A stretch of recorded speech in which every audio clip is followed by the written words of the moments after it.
Hello, हाय, नमस्कार। मैं प्रियंका स्वागत करती हूँ आप सभी का एक बार फिर से आपके अपने यूट्यूब चैनल edu.पढ़ाई पर। मैं उम्मीद करती हूँ कि आप सभी बिल्कुल फिट एंड फाइन होंगे और आपकी तैयारी भी बहुत ज़बरदस्त तरीके से चल रही होगी, क्योंकि सीटेट एग्जामिनेशन अब बिल्कुल पास है, हमारे सर पे हैं। तो आपकी तैयारी डेफिनेटली बहुत अच्छी तरीके से चल रही होगी इस समय पर। तो बिना देर के स्टार्ट करते हैं आज का सेशन। और आज का मेरा टॉपिक होने वाला है कुछ नियम को लेकर, कुछ सिद्धांत, प्रिंसिपल्स को लेकर जो हैं रिलेटेड हमारे अधिगम से, यानी कि लर्निंग से। तो लर्निंग को लेकर हमारे क्या प्रिंसिपल्स हैं, रूल्स हैं, कुछ उनको मैं आज आपको डिस्कस करने वाली हूँ। प्रीवियस क्लास में मैंने आपको अधिगम से रिलेटेड बाकी की सारी चीज़ें करवा दी थी। वहाँ पर मैंने क्या क्या फैक्टर्स थे, क्या कारक थे जो अधिगम को इफेक्ट करते हैं, उसमें मैंने बहुत डिटेल में करवाया था कि कौन कौन से फैक्टर्स चाइल्ड से रिलेटेड होते हैं जो इफेक्ट करते हैं लर्निंग को, कौन से फैक्टर्स इन्वायरमेंट से रिलेटेड जो इफेक्ट करेंगे लर्निंग को, या फिर कौन से टीचर्स का ऐसे कौन कौन से कारक हैं जो बच्चों के अधिगम को इफेक्ट करेंगे। तो ये सारी चीज़ें मैंने अपने प्रीवियस क्लासेस में करवाई हैं। अगर आपने वीडियोस नहीं देखी हैं तो प्लीज़ प्लेलिस्ट चेक करिएगा और वहाँ से अधिगम से रिलेटेड जितने भी टॉपिक्स हैं आप सारे देख लीजिएगा। और आज की क्लास में आपको करवाने वाली हूँ कुछ सिद्धांत। तो चलिए स्टार्ट करते हैं आज का सेशन। सबसे पहले मैंने लिखा है अधिगम के नियम। तो अधिगम क्या होता है मैं इस चीज़ आपको बता चुकी हूँ, फिर भी एक बार मैं रिव्यू करती हूँ। अधिगम होता है लर्निंग, इसे हम इंग्लिश में लर्निंग बोलते हैं। और हम जब किसी बच्चे का जन्म होता है तो अपने पूरे लाइफ टाइम जितना उसका जीवन का समय होता है, जीवन काल उसका होता है, वो पूरे समय में बच्चा कुछ न कुछ सीखता रहता है। ऐसा नहीं है कि लर्निंग जो है आप अगर 25 के हो गए, 30 के हो गए, फिर आप 60 के भी हो गए तो हमारी लर्निंग स्टॉप नहीं होती है। हमारी लर्निंग कॉन्टिन्यूअस चलती रहती है। जब से हम जन्म लेते हैं तब से मृत्यु पर्यंत हमारी जो लर्निंग है, अधिगम है, वो चलता रहता है नॉन स्टॉप। तो इसीलिए हम अधिगम को बोलते हैं एक सतत प्रक्रिया, यानी कि कॉन्टिन्यूअस प्रोसेस होती है लर्निंग। अब इसको लेके कुछ नियम हैं, जो कौन कौन से नियम है अधिगम को लेकर मैं आपको बताने वाली हूँ अभी। सीखने के सिद्धांत हैं, कुछ सिद्धांत मीन्स थ्योरीज। और इसके पहले आपको बता दूं कि जो हमारे साइकोलॉजिस्ट हैं, मनोवैज्ञानिक है बहुत तरीके से, जिन्होंने क्या किया है साइकोलॉजी को बांटा हुआ है कई पार्ट्स में। तो उनमें से जो मेन दो हैं हमारे, वो हैं एक व्यवहारवादी, जिन्हें हम इंग्लिश में बिहेवियरिस्ट बोलते हैं, व्यवहारवादी सिद्धांत यानी कि बिहेवियरिस्ट थ्योरी। और सेकंड है संज्ञानात्मक सिद्धांत, जिसे हम बोलते हैं कॉग्निटिव थ्योरी। तो ये जो दो टाइप्स हैं, बिहेवियरिस्ट यानी कि व्यवहारवाद और संज्ञानात्मक, ये जो हमारे साइकोलॉजिस्ट हैं वो दो पार्ट्स में बटे हुए हैं। कुछ लोगों का मानना है कि व्यवहारवादी सही है, कुछ लोगों का मानना है कि कॉग्निटिव। तो हम इनके बेस पे लेकर डिफ्रेंशिएट करते हैं हम। तो सबसे पहले हम लेते हैं व्यवहारवादी को, यानी कि बिहेवियरिस्ट को। अब व्यवहारवादी क्या मानते हैं? तो व्यवहारवादी मानते हैं कि जब बच्चे को हम सिखाते हैं, बच्चे का जब लर्निंग होता है, अधिगम होता है, तो बच्चों के व्यवहार को हम परिवर्तन करने की कोशिश करते हैं, यानी कि बच्चों के व्यवहार में हम परिवर्तन लाने की कोशिश करते हैं लर्निंग के थ्रू, यानी अधिगम के द्वारा हम बच्चों के व्यवहार में परिवर्तन लाने की कोशिश करते हैं। और जब हम अधिगम कराते हैं बच्चों को, अधिगम के द्वारा उनके जो व्यवहार है वो परिवर्तित होता है, यानी कि चेंज होता है। और जब अधिगम के द्वारा पूर्ण रूप से बच्चों के व्यवहार में परिवर्तन आ जाता है तो इसे हम क्या कहते हैं? अधिगम कहते हैं, यानी कि लर्निंग कहते हैं, कि बच्चा सीख गया है। यानी कि जब बच्चे के व्यवहार में पूर्ण रूप से परिवर्तन आ जाता है तब हम कहते हैं कि लर्निंग कंप्लीट हुई, अधिगम हो गया बच्चे का। यानी कि एक ऐसी प्रक्रिया जिसमें हम बच्चे के व्यवहार को परिवर्तन करने की कोशिश करते हैं, और जब बच्चे के व्यवहार में स्थायी रूप से परिवर्तन आ जाता है तो उसे हम बोलते हैं अधिगम। ये मानना है व्यवहारवादियों का कि बच्चों के व्यवहार में परिवर्तन लाते हैं हम, उसे हम अधिगम कहते हैं। तो अब ये व्यवहारवाद ऐसा मानने वाले कौन कौन से साइकोलॉजिस्ट हैं, यहाँ से भी पेपर में आपसे क्वेश्चन पूछा जाता है। जैसे फॉर एग्जांपल मैं आपको बता रही हूँ कि अगर आपको क्वेश्चन दे दिया कि प्याजे हैं, क्या है, तो नीचे दे देगा व्यवहारवादी, फिर दे देगा संज्ञानात्मक से संबंधित। तो ऐसे भी क्वेश्चन देखने पड़ता है। फिर थॉर्नडाइक हैं, थॉर्नडाइक क्या थे? बिहेवियरिज्म के थे, कॉग्निटिज्म के थे। ऐसे भी क्वेश्चन एग्जाम में पूछे जाते हैं। तो इसलिए आपको ये जानना जरूरी है कि कौन कौन से साइकोलॉजिस्ट बिहेवियरिस्ट थे यानी कि व्यवहारवादी थे, और कौन से साइकोलॉजिस्ट संज्ञानात्मक से बिलोंग करते थे। तो सबसे पहले देखिए, व्यवहारवादी में हमारे थॉर्नडाइक साहब थे। थॉर्नडाइक साहब भी मानते थे कि बच्चों के व्यवहार में परिवर्तन को ही हम अधिगम कहते हैं। फिर स्किनर साहब हैं, फिर पावलोव हैं और वॉटसन है। तो ये जो चार हमारे साइकोलॉजिस्ट हैं, Thorndike, Skinner, Pavlov and Watson, इसको आप ट्रिक से भी याद कर सकते हो। थॉर्नडाइक, स्किनर, पावलोव, वॉटसन, ये चार साइकोलॉजिस्ट हमारे व्यवहारवादी थे। तो ये बात आप बिल्कुल नोट कर लीजिए, कौन कौन से साइकोलॉजिस्ट व्यवहारवादी थे। सेकंड है संज्ञानात्मक। अब संज्ञानात्मक से क्या अर्थ है, तो संज्ञान का मतलब आप सब जानते हो, संज्ञान का रिलेशन हमारे ब्रेन से होता है। संज्ञान, अब संज्ञानवादी जो साइकोलॉजिस्ट थे उनका मानना था कि लर्निंग में बच्चे का ब्रेन एक इम्पॉर्टेंट रोल प्ले करता है, यानी कि बच्चों के ब्रेन को एक्टिव होना पड़ेगा लर्निंग के लिए। इनकी सबसे बड़ी बात थी कि इनके लर्निंग में क्या होना चाहिए, ब्रेन जो है हमारा है वो एक्टिव होना चाहिए।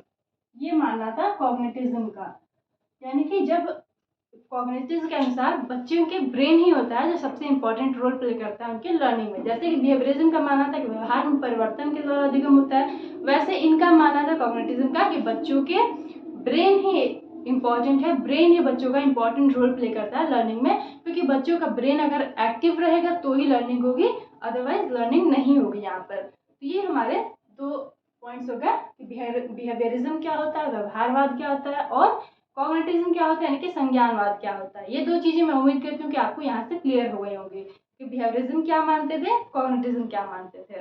अब बात करते हैं साइकोलॉजिस्ट की कि कौन कौन सा साइकोलॉजिस्ट संज्ञानात्मक में बिलीव करते थे। तो आप सबसे पहले जानते होंगे पियाजे साहब। पियाजे साहब के सिद्धांत का नाम ही था संज्ञानात्मक विकास का सिद्धांत, यानी कि पियाजे जो थे वो संज्ञान से रिलेटेड थे, संज्ञानात्मक में वो बिलीव करते थे। तो पियाजे साहब हमारे हो गए संज्ञानात्मक विकास को संज्ञान से रिलेटेड हमारे हो गए पियाजे साहब। इसके बाद थे हमारे वाइगोत्स्की साहब। वाइगोत्स्की साहब की भी थ्योरी मैंने आपको पढ़ाई है। फिर है ब्रूनर। तो ये जो तीन साइकोलॉजिस्ट हैं, पियाजे, वाइगोत्स्की और ब्रूनर, ये संज्ञानवाद में बिलीव करते थे। तो ये तीन नाम भी आप याद रखिएगा। संज्ञानवाद कौन कौन थे, तो पियाजे, वाइगोत्स्की, ब्रूनर। व्यवहारवाद कौन कौन से थे, थॉर्नडाइक और स्किनर, वॉटसन और पावला।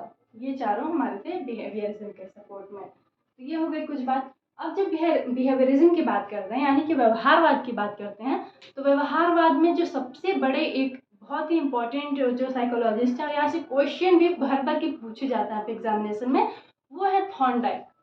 थॉर्नडाइक से क्वेश्चन हर बार बिल्कुल फिक्स है कि यहाँ से आपके पेपर में क्वेश्चन देखने को मिलता है, भले वो 1 मार्क्स का है, 2 मार्क्स में है, और मैक्सिमम 4 मार्क्स तक के क्वेश्चन आपको थॉर्नडाइक से लेकर देखने को मिल सकते हैं आपके एग्जामिनेशन में।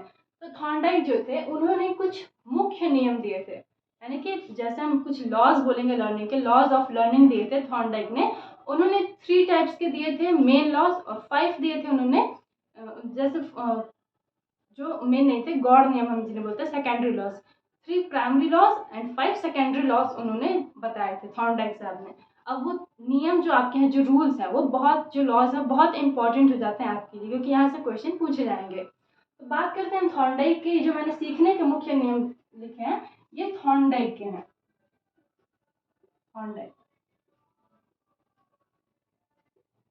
थॉर्नडाइक के में कुछ लॉज हैं। अब इन्होंने क्या लॉज बताया, तो इन्होंने, मैंने आपको बताया कि 3 प्राइमरी, ये आप नोट डाउन कर लोगे, 3 प्राइमरी यानी कि मुख्य, और 5 सेकेंडरी लॉज इन्होंने दिए थे। सेकेंडरी यानी कि जिसे आप गॉड बोल सकते हो, सेकेंडरी, इसको आप बोलोगे मुख्य, और सेकेंडरी को आप बोलोगे गॉड नियम।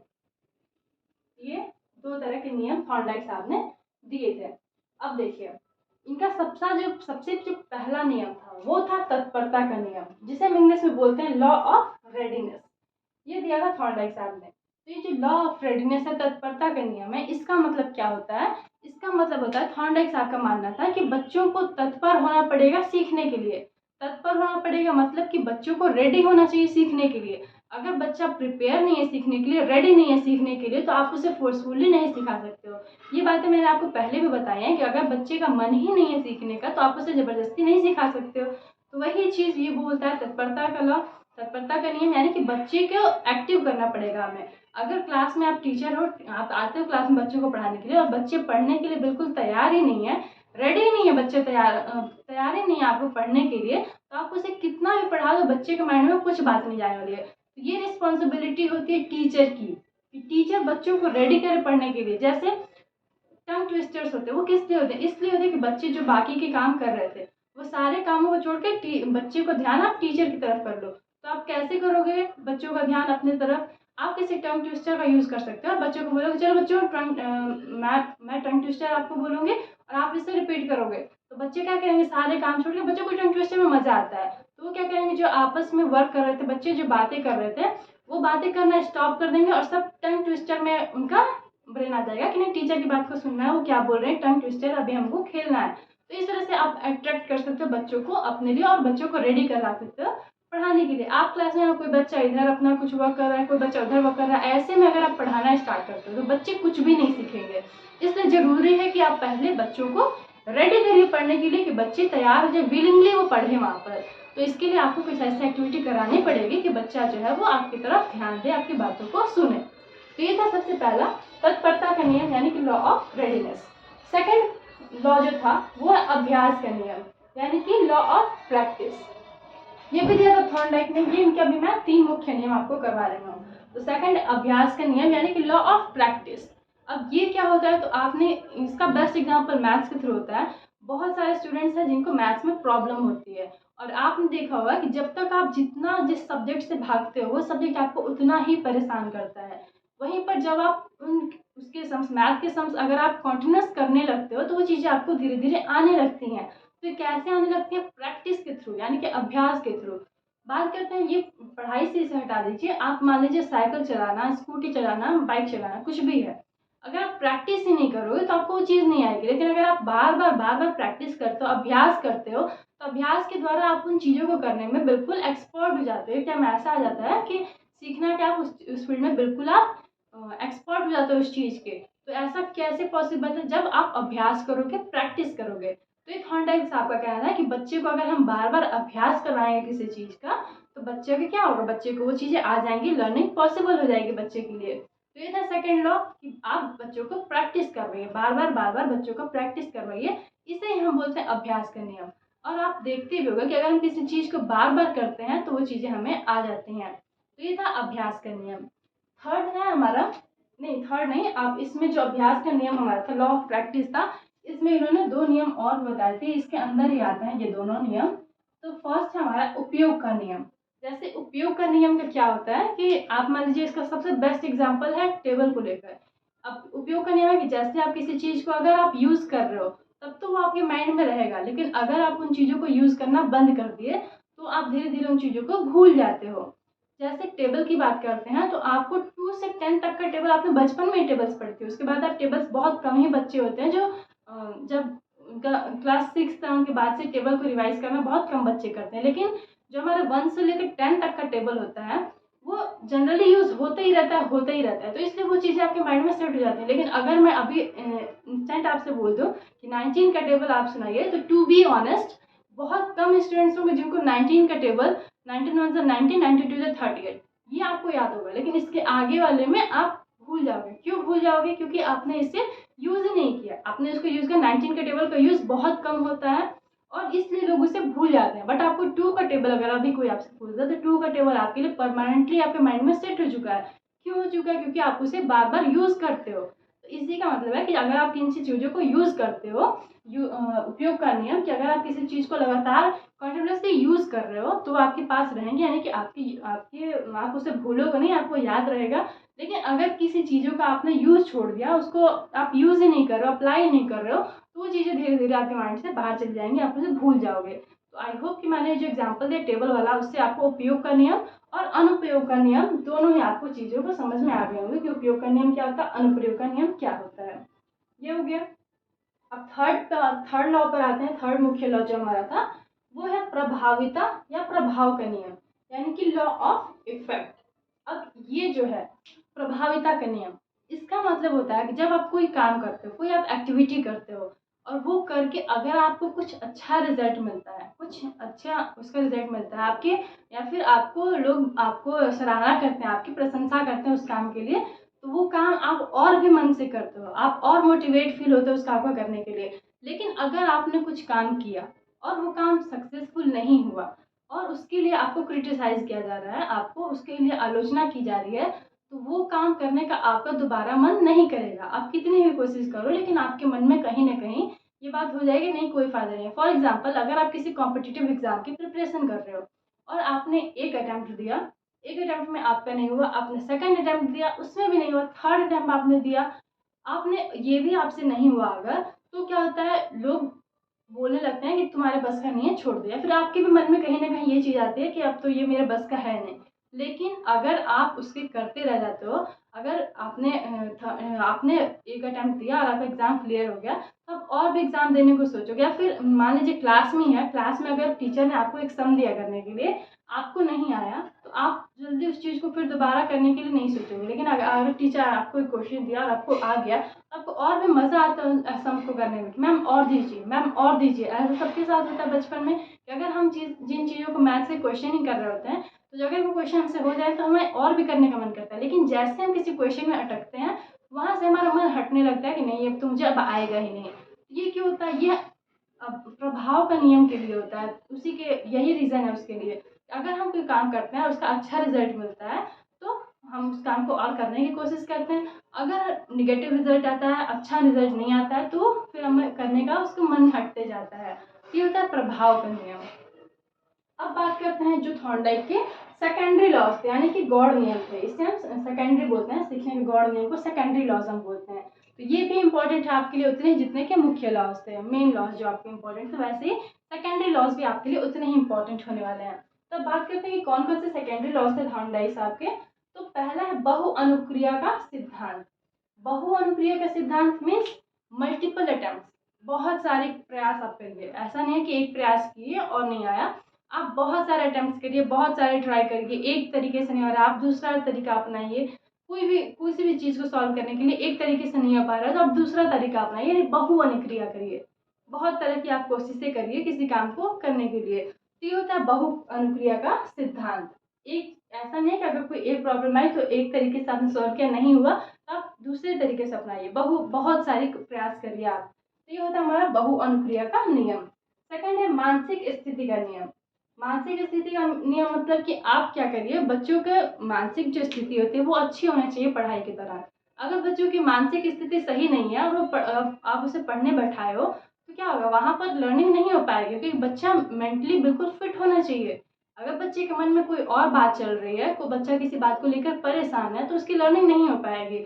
आप ऐसे घर में भी देखते होंगे, जैसे पापा है और ऑफिस से आते हैं और कुछ उनको प्रॉब्लम है, ऑफिस में कुछ खटपट हुई है और घर पे आते तो उनका मूड सही नहीं होता है। ऐसे बच्चों के साथ भी होता है कि अगर उनके मन में कोई बात है जो उन्हें परेशान कर रही है, तो उस टाइम पर अगर आप बच्चों को पढ़ाते हो तो वो लर्निंग वहाँ पर पॉसिबल नहीं है। बच्चे लर्निंग अगर कुछ परसेंट होती भी है, लेकिन पूरी तरह से लर्निंग बच्चे की नहीं हो पाएगी, क्योंकि उसकी मानसिक स्थिति उसकी अभी सही नहीं है, बच्चा पढ़ने के लिए तैयार नहीं है वहाँ पर। ये होता है मानसिक स्थिति का नियम। थर्ड है आंशिक क्रिया का नियम। अब आंशिक क्रिया का नियम क्या होता है? तो आंशिक क्रिया का नियम यानी कि पार्शियल, आप उसे बोल सकते हो आंशिक क्रिया, यानी कि कोई चीज़ आपको पढ़ानी है तो आप उसे एक एक बड़े वे में मत पढ़ाइए। जैसे हमारा कोई टॉपिक है, उसको आप पार्ट पार्ट में करके पढ़ाइए। एक ही बार सारा ना पढ़ाने की जगह आप क्या करिए, पार्ट वाइज बच्चों को पढ़ाइए। एक यूनिट है, आपने उसको एक वीक में बना लिया प्लान कि लेसन प्लान, मुझे इसे एक वीक में पढ़ाना है। आज बच्चों को पढ़ाना है रेस्पिरेटरी सिस्टम, कल मुझे पढ़ाना है एक्सक्रीटरी सिस्टम। आपने ऐसे इसे पार्ट वाइज डिवाइड कर दिया। अगर आप एक ही दिन सोचेंगे कि हमें पूरा पढ़ा देना है, तो वो वहाँ पर क्या हो जाएगी, प्रॉब्लम हो जाएगी बच्चों के लिए। कोई भी ये बड़े वे में पढ़ाना हमारे लिए सही नहीं होता है। आप बच्चों को क्या करिए, छोटे छोटे पार्ट्स में पढ़ाइए। कोई भी प्रॉब्लम है उसको आप छोटे छोटे पार्ट्स में कर दीजिए, फिर उसको सॉल्व करिए, तो वो ईजिली हो जाएगी। तो ये आंशिक आंशिक क्रिया का नियम यही कहता है कि आप बच्चों को कुछ पार्ट्स में पढ़ाइए। नेक्स्ट है दृश्य अनुक्रिया का नियम। अब दृश्य अनुक्रिया का नियम क्या होता है? दृश्य अनुक्रिया का नियम होता है कि जैसे अगर आपके सामने पहले भी कुछ प्रॉब्लम वैसी आ चुकी है, यानी कि जैसी परेशानी हमारे सामने पहले आ चुकी है, सिचुएशन आ चुकी है, उस सिचुएशन में अगर हम फिर आते हैं, तो हमारे माइंड में कहीं ना कहीं ये बात होती है कि इस सिचुएशन से कैसे निकलना है। जैसे दृश्य इसी हम बोलते हैं, जैसे आप पिछली बातों से रिलेट कर लेना। जैसे आपके सामने कभी कोई ऐसी सिचुएशन आई थी कि आप घर से निकले और आपका वॉलेट चोरी हो गया, तो उस टाइम पर आपने क्या किया था? उस सिचुएशन से बाहर आने के लिए आप घर कैसे गए थे? तो ये बात आपकी कहीं न कहीं आपके माइंड में सेट है। आपके साथ फिर वही घटना एक बार फिर से हुई, आपका वॉलेट चोरी हो गया, तो आपके माइंड में रहेगा कि चलो मुझे ऐसे-ऐसे करना है, मुझे घर पहुँच जाना है। तो यानी कि ये बहुत एक कॉमन एग्ज़ाम्पल आपको दे दी। आप किसी भी एग्ज़ाम्पल से ऐसे समझ सकते हो कि अगर किसी सिचुएशन से आप एक बार गुज़र जाओ, जैसे कोविड का नहीं, कोविड तो एग्ज़ाम्पल बिल्कुल भी नहीं लूँगी मैं। जैसे आप समझते हो कोई भी सिचुएशन में जिसमें आप पहले पढ़ चुके थे, वो सिचुएशन अगर आपके सामने दोबारा आती है, तो आप उससे कैसे उससे निपटना है, इसके लिए आप मेंटली प्रिपेयर्ड होते हो। क्योंकि आपने उस सिचुएशन को एक बार पहले भी देख चुका है, तो इसलिए आप उस सिचुएशन से इस बार प्रिपेयर्ड हो निकलने के लिए, यानी कि अगर वैसी प्रॉब्लम आती है तो आप उससे निपट सकते हो, उस प्रॉब्लम से बाहर आप आ सकते हो। ये होता है दृश्य अनुक्रिया का नियम। नेक्स्ट है साहचर्य परिवर्तन का नियम। अब ये साहचर्य परिवर्तन का नियम क्या होता है? तो साहचर्य परिवर्तन का नियम मीन्स पिछली बातों से रिलेट कर देना। कोई भी टॉपिक है, अगर आप जैसे मान लीजिए मैं आपको सीडीपी पढ़ा रही हूँ, सीडीपी पढ़ाते पढ़ाते मैं आपको एग्जांपल दूँ जीएस के कुछ टॉपिक्स का, और उनके टॉपिक्स के साथ मैं आपको एक्सप्लेन करूँ। जैसे आप साइंस पढ़ रहे हो, इंग्लिश पढ़ रहे हो, इंग्लिश पढ़ते पढ़ते आप क्या किए, मैथ्स को उसमें रिलेट कर दिए। जैसे 5 एप्पल्स आपने बता दिए, तो 5 एप्पल्स में यहाँ पे क्या किया आपने, मैथ्स भी लिया 5 और एप्पल्स ले लिया आपने इंग्लिश का। तो ये हम जो एक चीज़ों को एक दूसरे से रिलेट करते हैं, इससे हम बोलते हैं साहचर्य नियम का सिद्धांत। यानी कि आप क्या करिए, बच्चों को टॉपिक्स को रिलेट करके पढ़ाइए। एक टॉपिक से आप दूसरे टॉपिक को रिलेट करिए, दूसरे टॉपिक से आप अनदर कोई सब्जेक्ट है उसको रिलेट करिए। इसे हम बोलते हैं साहचर्य परिवर्तन का नियम, यानी कि एक टॉपिक को दूसरे टॉपिक से रिलेट करके पढ़ा देना। तो ये हो गया थॉर्नडाइक के 3 main laws and 5 secondary laws. I hope आपको ये सारी बातें समझ में आई होंगी। अब नेक्स्ट में आपको आपका टॉपिक रह जाता है इससे जो रिलेटेड जो थ्योरीज हैं, थॉर्नडाइक साहब की, स्किनर की, पावलोव की, पियाजे की, ये सारी थ्योरीज मैंने आपको पहले ही करवा दी हैं। अगर आपने वो थ्योरीज नहीं देखी, उसमें मैंने आपको बहुत अच्छे से बहुत डिटेल में सारा चीज़ समझाया आपको। तो वो थ्योरीज बहुत इंपॉर्टेंट है। उन थ्योरीज को आप अगर आपने नहीं देखा है तो प्लीज़ उन थ्योरीज को आप दोबारा से देख लीजिएगा। वो आपको एग्जाम टाइम में, मैंने कोई बहुत बड़ी बड़ी वीडियोज़ नहीं बनाई हैं, हाफ एन आवर की मेरी वीडियो होती है, तो उसको आप वहाँ से ज़रूर देखिएगा। वो आपको एग्जामिनेशन टाइम में बहुत हेल्प करेंगी। तो इसके बाद जो भी थ्योरीज थी, जैसे कि मैंने ये जहाँ पर जितने भी साइकोलॉजिस्ट लिखे हैं, उन सारे साइकोलॉजिस्ट की थ्योरी मैंने आपको पहले करवा चुकी है। तो वो थ्योरीज आप वहाँ से रिवाइज कर लीजिएगा। तो ये थी मेरी आज की वीडियो। अगर आपको वीडियो पसंद आई हो तो please do like, share and subscribe the channel. Thank you so much for watching.